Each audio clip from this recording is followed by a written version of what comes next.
Now, I've been hearing about idiots talking all over the place. Some fools trying to be relevant because of Biafra, or trying to use my name to gain relevance. I don't want it. I don't want any killings, no kidnapping. All this nonsense are alien to us as a people. I don't know where these animals came from. If there is one thing I've learned from the Igbos, it's how to be resilient, considering the fact that they went through the old Biafra war and they came back to rebuild, and today they are doing just fine.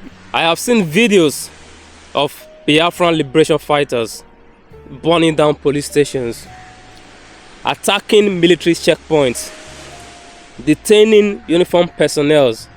As I said yesterday, Simon Ekpa will only bring pain, suffering, destruction, and agony to the people of Biafra.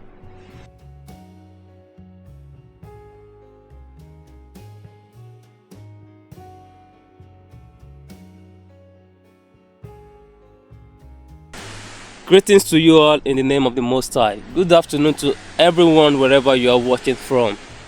Today I'm going to pick up from where I stopped yesterday. This morning I woke up and I went through my comment section and it was crazy.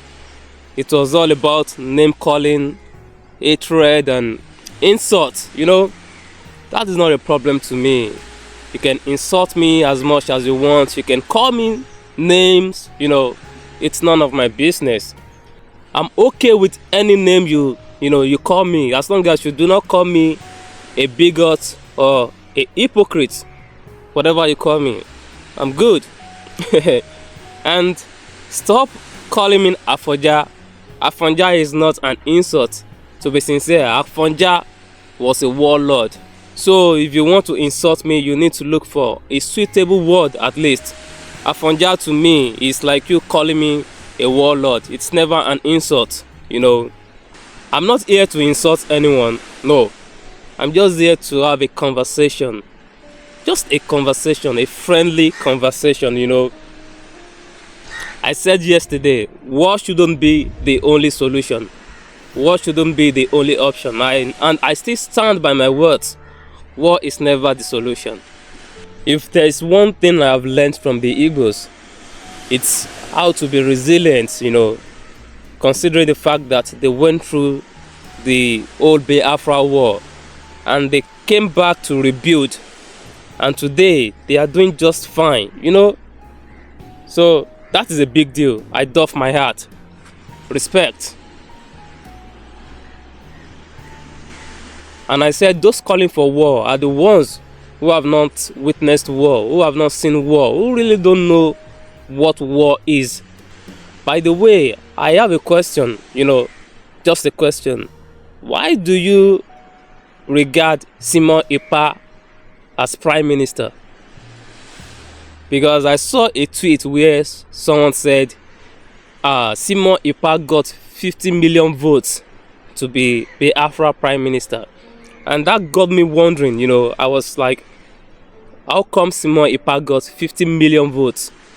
Are you saying the old Igbos voted for Simon Ekpa?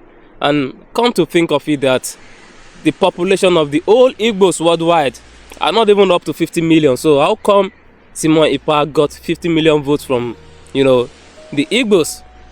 I'm just wondering, it's just a question. It's not, it's not an insult. It's just a question. So I'd like you to give me an answer. Let's say we have 50 million Igbos all over the world. Probably 50 or 40% of that population would be, teenagers and children. Are you telling me they voted for Simon Ekpa as well? It's a question. So please, if you have an answer to that question, do me a favor by answering the question. So before I proceed, I would like to read some comments from yesterday's video. My dear, freedom is taken. You must fight for it. I will advise you to teach your Yoruba people. Everyone knows that a date to start a war can be fixed, but the end can't be predicted. So focus on what you want, please. Igbos are not cowards like Yorubas. Igbos go for what they want. That was a good comment, but calling us Yoruba cowards wasn't necessary, because one thing I've always known is there's a thin line between being a brave person, a thin line between bravery and stupidity, and that is what you just did there. You are trying so hard to be a brave person, but you sounded so stupid. But let's move on. And this is a very good comment from Shiwere Iwuje. You are wrong. Ojukwu was also a leader, and all the leaders of Eastern region came together, but Nigeria didn't allow them go. Tinubu and Buhari said Nigeria unity is not negotiable. Finally, an Igbo lawmaker pushed a motion for division, but it was swept under the carpet. Who is fooling who? Nigeria can't defeat Biafran Liberation Army because they will no longer get support from the world power to fight Biafra this time. Well, the only comment I have on the comment is you saying Nigeria can defeat Biafran Liberation Army because they will no longer get support from world powers to fight Biafra this time. So I ask you this question: what has changed over the years? If they actually got support from the world powers years ago, what makes you think that this time around they wouldn't get support? I don't know why you have that thought, but I think they will even get more support today than they got decades ago. Just my take, I'm not that smart. Moving on, I have seen videos of Biafran liberation fighters burning down police stations, attacking military checkpoints, detaining uniformed personnel, calling for the uniformed personnel to leave the southeast part of Nigeria. Now they refer to them as terrorists. They call the police, the soldiers, terrorists. They even attacked the FRSC building.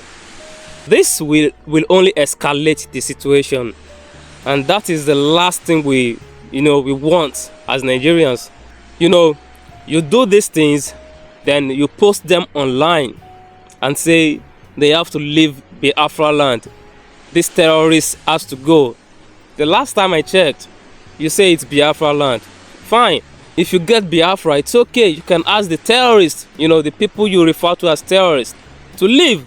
It's fine, because they work for the Nigeria government. But as it stands, every inch of Biafra land is controlled by the federal government of Nigeria. Either you like it or not, that is just reality. And no amount of attacks would make them leave Biafra land, because you want them to leave same way some Igbos want them to stay, because you see them as threats, some see them as protection. This act of you attacking uniformed personnel would only escalate the issue. And I tell you one thing, the only reason the federal government haven't responded yet is because they are gathering evidence. They can't just attack you because they are scared of sanctions. They are corrupt. They have all these properties across Europe and America. If they attack you, then they might seize those properties. That is the only safe haven they have. If they ban them from entering those countries, then it's going to be a big problem to them. That is why they haven't responded.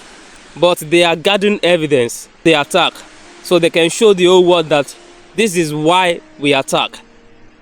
We are protecting the interests of Nigerians in the southeast. This is us, keeping our own citizens safe from the Biafra Liberation Army. And when they push that narrative successfully, it's going to be a big problem to you. So don't validate their reason to invade you. Stop attacking them. I know you are angry, you want Biafra, but You escalating the issue would not give you Biafra. That is reality. Come on, guys. It's 2024. You can't fight alone. You need friends, you need allies. You can't just isolate yourself. You need constant supply of food, medical supplies.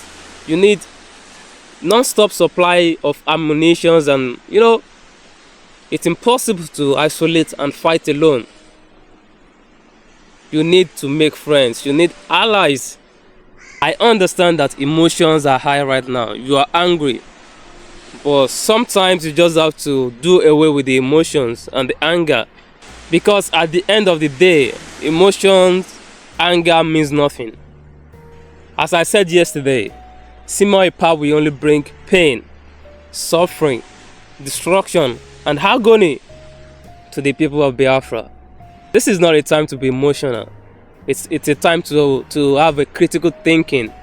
It's a time to ask ourselves questions, genuine questions that we already have answers to.